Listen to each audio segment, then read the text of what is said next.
Guys, so నేను ఈ video Kedarnath వెళ్ళాలి అనుకునే వాళ్ళ కోసం చేస్తున్నాను. సో మనం కేదార్నాథ్ అయితే 21 కిలోమీటర్స్ ఉంటుంది. సో మనం 4 వేస్లో రీచ్ అవ్వచ్చు. సో ఒకటి ట్రెక్కింగ్, ఇంకొకటి మనకి గుర్రం, ఇంకొకటి పల్లకి అనమాట. పల్లకి ఏంటంటే మనం 4 మెంబర్స్ తీసుకెళ్తారు పైకి. అండ్ ఇంకొకటి ఏంటంటే బాస్కెట్ పిట్టు అంటారు. సో మనకి దీని ప్రైజెస్ గురించి అయితే చెప్దాం అనుకుంటున్నాను. సో మనకి ఫస్ట్ థింగ్ ఏంటంటే ట్రెక్కింగ్ అలా వెళ్తే మనకి 21 కిలోమీటర్స్ మనం నడవాల్సి వస్తుంది. అండ్ గుర్రం మీద వెళ్తే లైక్ పైకి వెళ్ళడానికి 3800 ఛార్జ్ చేస్తారు. అండ్ కిందికి తీసుకురావడానికి 2500.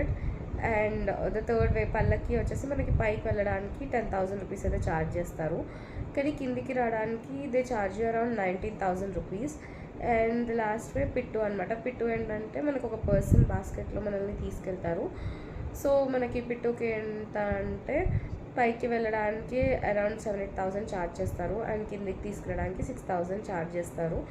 దీంతోపాటు వాళ్ళు ఫుడ్కి కూడా మీరు మనీ అడుగుతున్నప్పుడు మీరు ఇవ్వాలి అనుకుంటే ఫుడ్కి కూడా మీరు స్పాన్సర్ చేయవచ్చు. Thank you.